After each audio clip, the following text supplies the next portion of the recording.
Agradecer ao Centro Espírita Luz, Esperança e Caridade, da qual eu faço parte, e em especial a nossa irmã Dora, que nos convidou para fazer essa palestra aqui sobre a oração renovando vidas, né?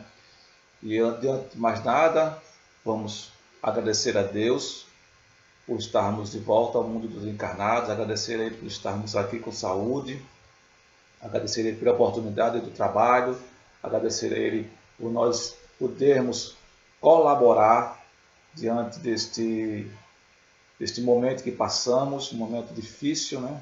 Falar um pouco sobre a oração. Certamente que nosso intuito não é aqui de ensinar vocês a orarem ou dizer como se deve orar, não temos esse objetivo, até porque melhor do que isso nós temos no capítulo 28 do Evangelho segundo o Espiritismo uma coletânea de preces espíritas, onde essa coletânea ela vai nos servir para nos guiar, nos dar uma ideia do que vem a ser realmente uma oração, uma prece, ou como nos conduzir, como nos comportar frente a determinadas situações, e não como um repetitório, né, como algo mágico que a gente leia e a coisa aconteça. E vamos ver também, durante a nossa conversa, que a oração ela não é a oração decorada, mas é uma oração que parte do coração para o mundo espiritual.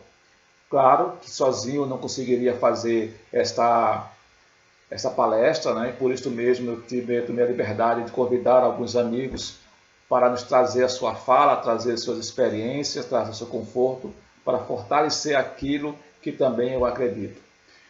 E devo dizer a vocês que a minha fala, ela é da minha responsabilidade, é o que eu penso, é o que eu acredito, é aquilo que eu aprendi durante esses anos na doutrina espírita.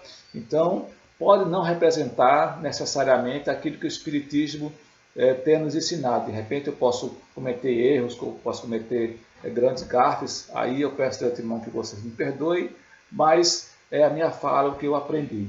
Por isso mesmo, eu convidei esses amigos para que me ajudem a não errar, ou errar menos, tá certo? Então eu chamei Tomás de Aquino, eu chamei Santo Agostinho, eu chamei os apóstolos Tiago, Mateus, João, né?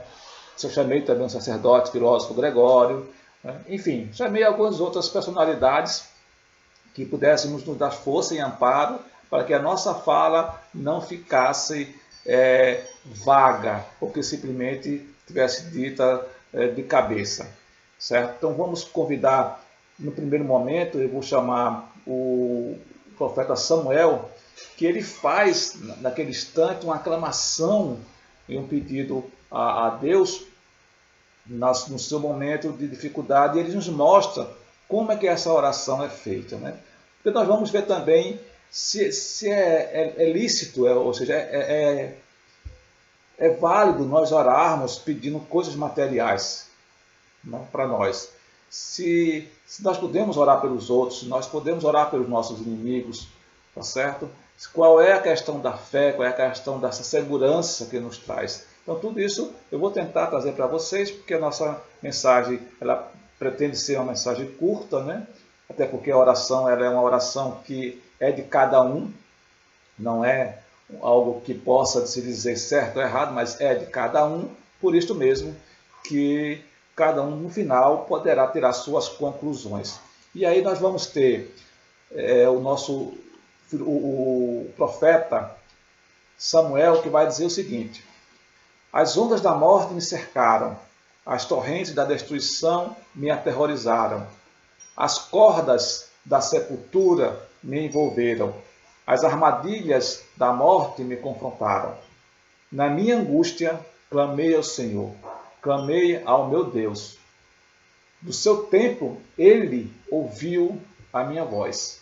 O meu grito de socorro chegou aos meus ouvidos.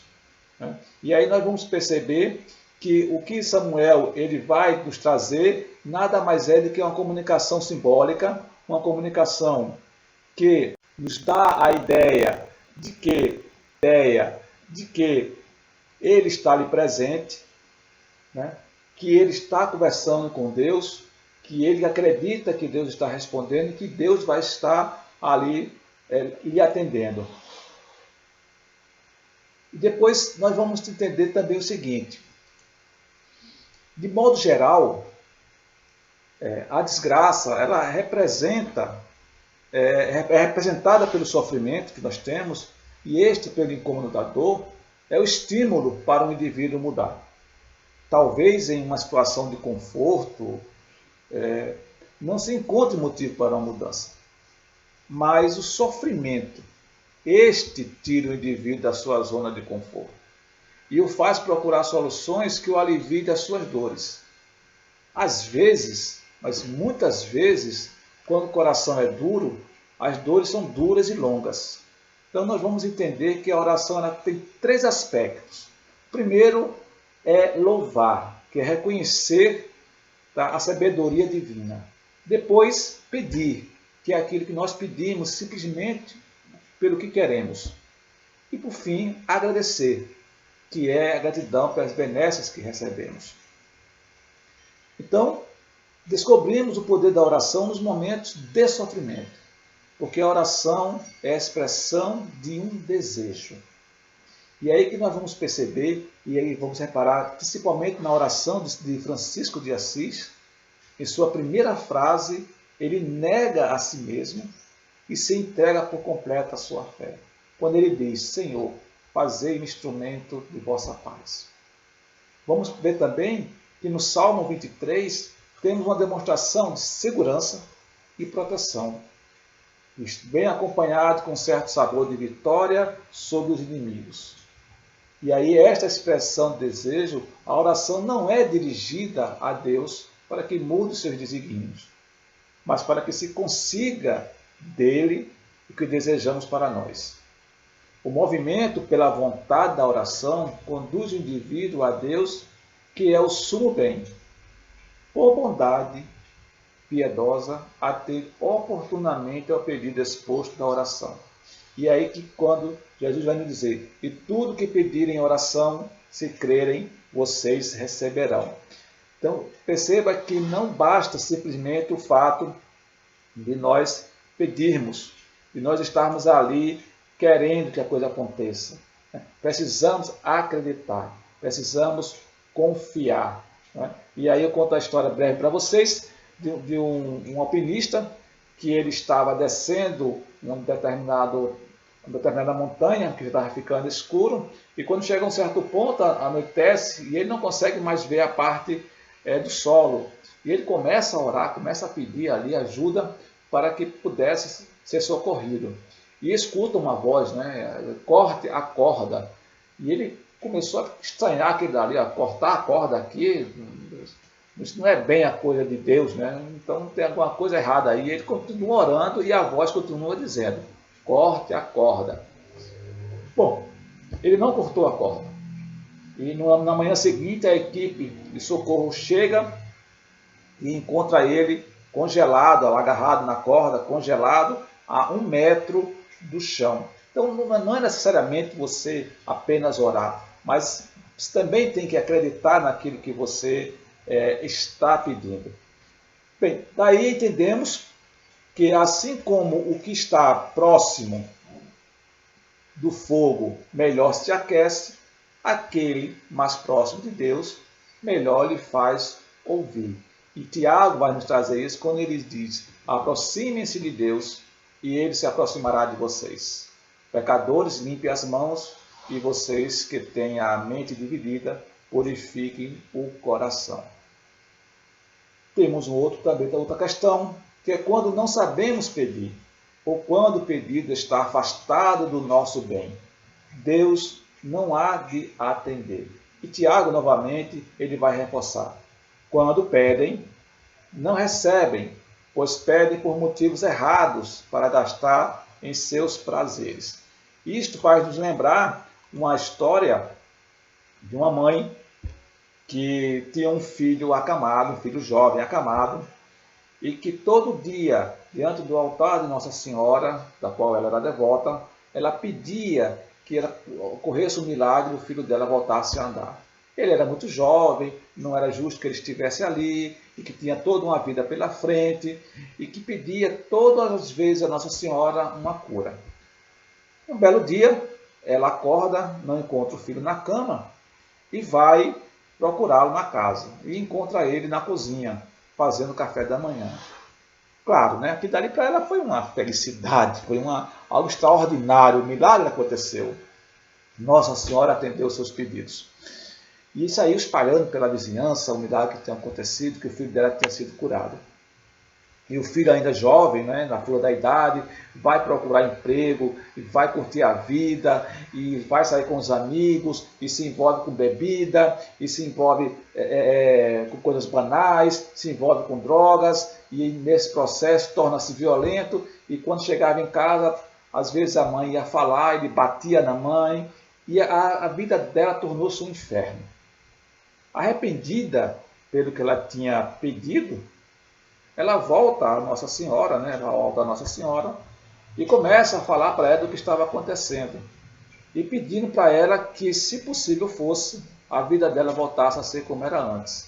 Por mais dolorida que fosse aquele pedido para aquela mãe, mas ela percebia que antes estava bem melhor. E certa feita, o garoto, numa dessas festas aí, há um tiroteio, né? E ele é baleado nas costas e esta bala atinge a sua espinha e ele volta a ficar paraplégico, certo? Então, nas palavras de Santo Agostinho, ele vai dizer: bom é o Senhor que não nos dá o que queremos, para nos dar o que mais precisamos. Mas, se Deus sabe o que nós precisamos, se Deus sabe tudo, então por que eu preciso orar? Uma vez que a ordem divina é imutável, ou seja, que a lei é imutável, né? Qual é o objetivo de orar a Deus? Então, no meu entendimento, para que seja atendido o que precisamos e não o que desejamos. E aí nós vamos entender que João, ele vai nos trazer um fortalecimento quando ele vai dizer: esta é a confiança que temos ao nos aproximarmos de Deus. Se pedirmos alguma coisa de acordo com a sua vontade, ele nos ouve. Ou seja, que aquilo não vá contrariar a imutabilidade das suas leis. A ordem universal, que é Deus, ela é imutável. Contudo, o desdobramento desta ordenação em outras causas inferiores provenientes da ordem, estas poderão, por intermédio da oração, alterar os resultados destes efeitos. Então, eu gostaria de fazer um comentário aqui no seguinte sentido. Imaginemos o seguinte: imaginemos que para todo efeito existe uma causa. E para toda causa que existe uma causa anterior, até nós chegarmos à lei imutável, que é a ordem divina, né? Que é aquele ponto divino. Então, a partir do ponto divino que é imutável, este ponto ele é imutável, mas a sequência dessas ordens aqui, elas podem ser alteradas. E vai depender muito da conduta daquele que pede ou daquele que surte o efeito. E aí nós temos uma breve história para contar para vocês. Certa feita, um cidadão trabalhando em uma indústria, ele perde o dedo. Né? E claro, ele agradeceu a Deus, né, por ter perdido o dedo, tudinho, mas ficou preocupado por que ele tinha perdido o dedo. Né? E numa das mensagens espirituais é dito que, na verdade, na programação de vida dele, ele estava previsto ele perder o braço. Veja, ele perde o dedo, mas estava previsto ele perder o braço. Mas pela conduta moral dele, pela conduta que ele estava se comportando, pela forma que ele estava crescendo moralmente, né, foi permitido que ele perdesse somente o dedo. O princípio imutável é que houvesse um resgate. Isto é imutável. Mas a causa dos efeitos, elas foram sofrendo alterações devido à conduta da ponta lá dele, que favoreceu que ele, em vez de perder o braço, ele perdesse somente o dedo. Então, é a mesma coisa que acontece no nosso entendimento. Então, a lei de Deus ela é imutável. Tá certo? Ela é imutável. Então, se tiver que cair um raio, no momento em que um carro estiver passando, o raio cai no momento que estiver passando. Mas o que acontecerá com as pessoas do carro é decorrente da sua conduta que ele vem cultivando já a passado. Por exemplo, o raio pode cair e o carro simplesmente parar e ninguém sofrer nada. Como pode acontecer que nós temos visto aí em reportagem pessoas que estão na iminência de um acidente que são salvas, né? Ultimamente passou uma reportagem de que uma pessoa ela caiu no trilho de trem, eu acho que foi até aqui em Recife, se eu não me engano, e o trem parou em cima dela. Você não passou, parou em cima dela. Tá? Então, o determinismo, e aí nós já vimos na outra palestra, o determinismo no mundo físico, ele existe. Então, uma bala que sai, ela sai. Tá? A pessoa, doutor, vai ser atingida? Bom, não se sabe. Né? Mas essa conduta da causa das causas, né, ela vai sendo alterada sem modificar a causa principal, que é a lei da ordem. Né? Por isso que o Gregório ele vai dizer o seguinte: Deus não muda o seu julgamento, embora mude a sua sentença. E nós vamos perceber muito bem isso quando Jesus ele se prostra, né, e ora e diz o seguinte: meu Pai, se for possível, afasta de mim este cálice. Contudo, não seja como eu quero, mas sim como tu queres. Nesse instante, vocês percebem que Jesus expressa a manifestação de um desejo, que é o desejo à vida, de que ele querer continuar vivendo. Mas também, ao mesmo instante, ele vai mostrar a determinação de reconhecer a sabedoria divina. E este reconhecimento vai permitir que ele possa pedir alguns bens. Né? Mas é lícito pedir os bens materiais? Claro que é. E aí nós chamamos Tomás de Aquino e perguntamos: Tomás, é lícito que eu peça que eu, por exemplo, viva bem, que eu viva confortável, que eu possa ter um conforto, que eu possa ter um sustento? E Tomás de Aquino ele vai dizer: ora, é lícito desejar os bens temporais. Não, por certo, principalmente, ele o modo a constituir nele o nosso fim. Ou seja, não fazer daquele bem material a nossa conduta de vida. Gente, vocês têm sabido muito bem que muitas pessoas, quando perdem uma riqueza, perdem dinheiro, elas se matam, né? Ou elas ficam loucas, ou quando não recebem alguns likes, aí elas entram em estado depressivo, né? Em estado de loucura. Então, não fazer daquele bem o seu fim. E Agostinho vai reforçar, dizer que razoavelmente os bens suficientes, veja, os bens suficientes à vida, quem não quer uns do que eles, pois não são desejáveis em si mesmos, mas enquanto conservam a saúde do corpo, né, e servem para mantermos o estado conveniente à nossa pessoa, de modo a não ser penosa para os outros a nossa convivência.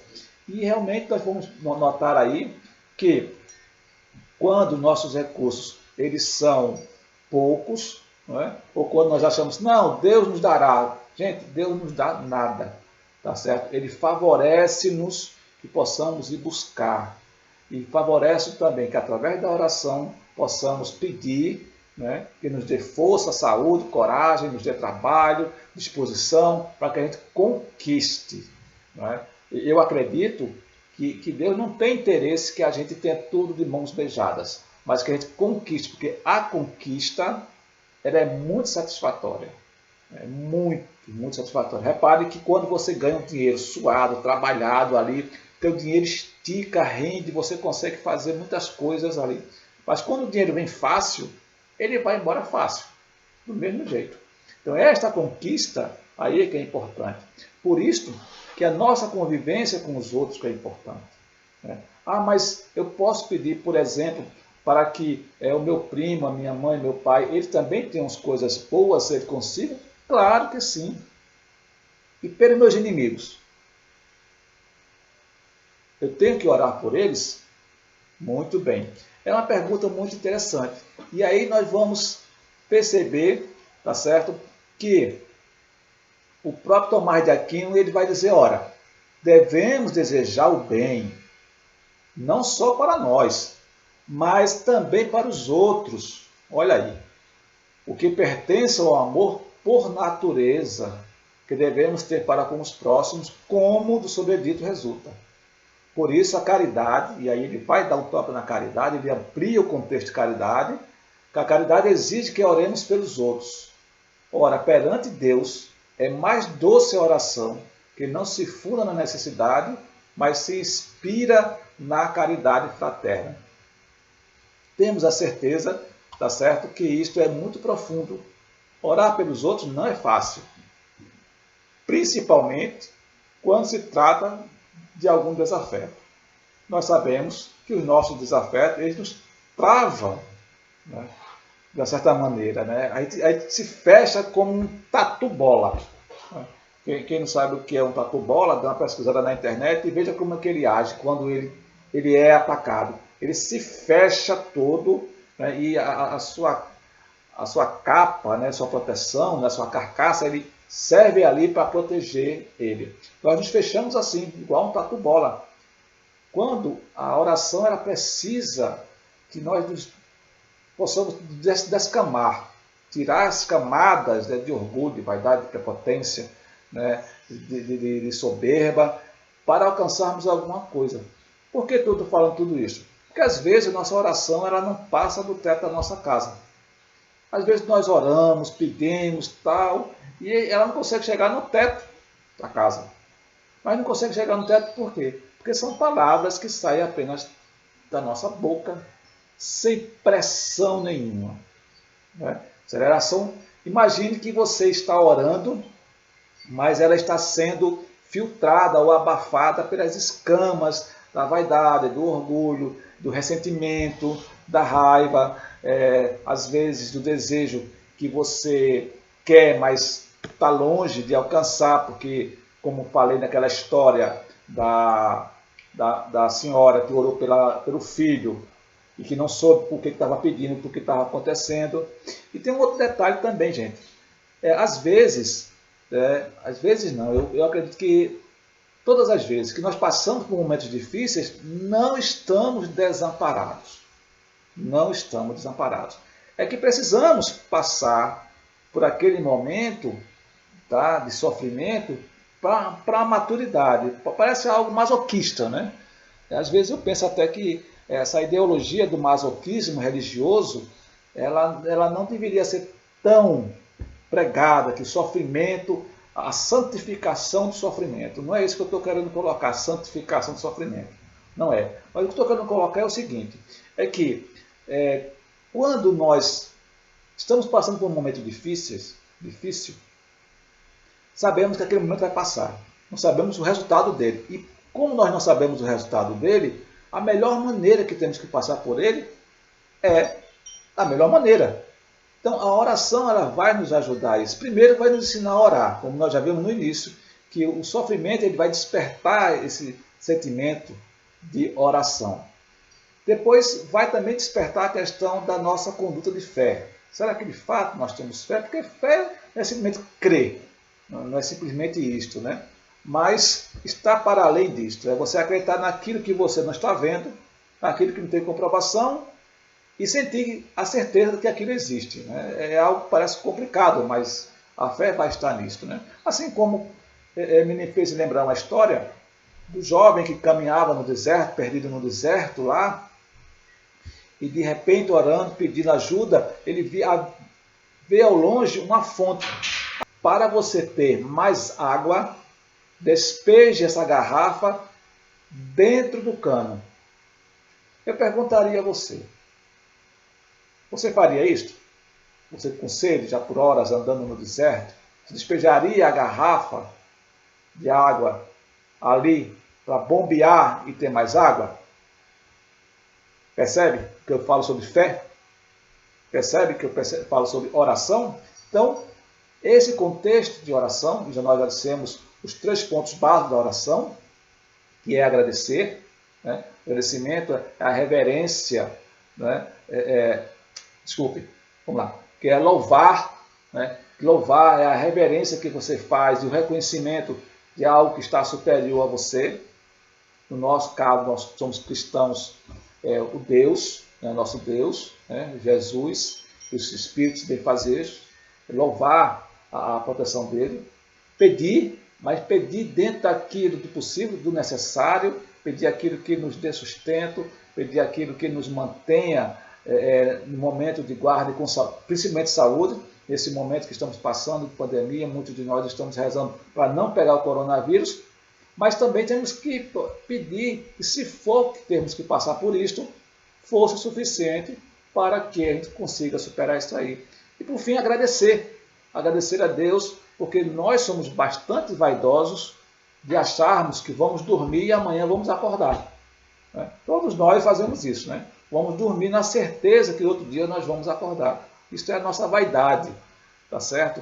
A nossa vaidade é dizer assim, amanhã eu vou acordar. E se não acordarmos? Como é que fica? É isso? Então somos frágeis nesse sentido. Como também no sentido de lidarmos com os nossos desafetos. E principalmente nós que trabalhamos na casa espírita, estamos sempre lidando com essa situação.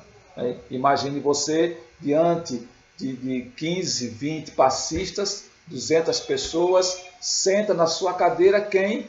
Um desafeto seu.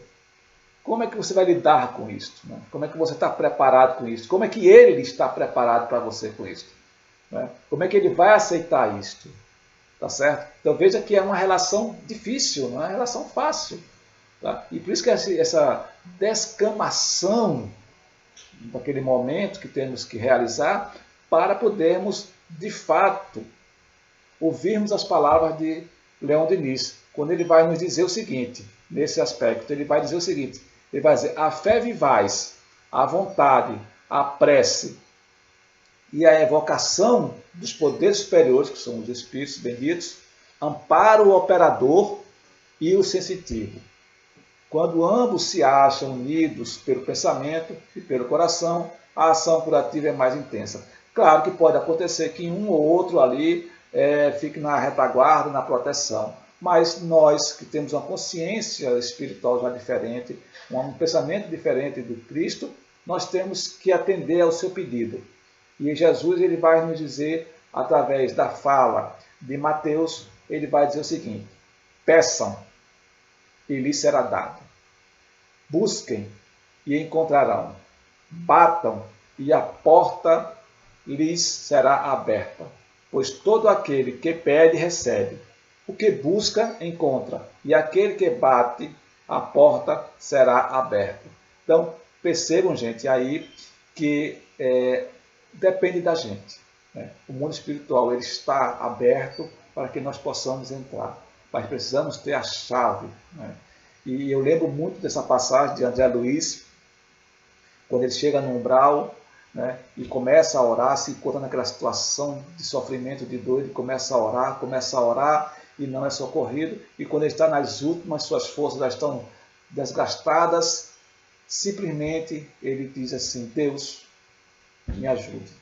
Então, essas palavras simples foram tão fortes que passaram do teto da casa. E aí alcançaram a espiritualidade, e a espiritualidade vai em socorro e socorre ele. Então veja que não são palavras, não são decorativas, não é você pegar o livro da coletânea espírita de prece e simplesmente proferir aquelas palavras como se fossem palavras mágicas e a partir dali você conseguisse o que você quisesse. Não é só isso. É preciso que ela se encha de sentimento, encha de emoção e, claro, todas as vezes que nós oramos, quando não conseguimos, temos que agradecer. Porque talvez, a exemplo daquela senhora que orava pelo seu filho, o que nós estamos pedindo ainda não é o nosso bem. Certamente que Deus, ele sabe o nosso bem, mas ele não interfere nas nossas ações. Se queremos mudar a nossa vida, se queremos mudar a nossa conduta diante do que nós já temos programado, temos que fazer por onde? E tenho certeza disso. E Deus, ele não nos abandona. Principalmente os bons espíritos. Porque, olha, pense, o pessoal teimoso e amoroso, que são esses espíritos amigos, porque nós somos teimosos, fazemos as coisas erradas, mas mesmo assim, quando precisamos, eles estão ali nos ajudando, nos aconselhando.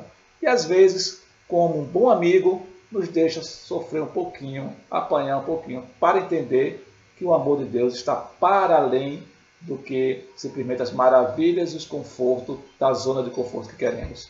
Né? Dinamismo, prática. Muita paz a todos vocês. Muito obrigado por terem participado e terem assistido. Jesus abençoe a todos.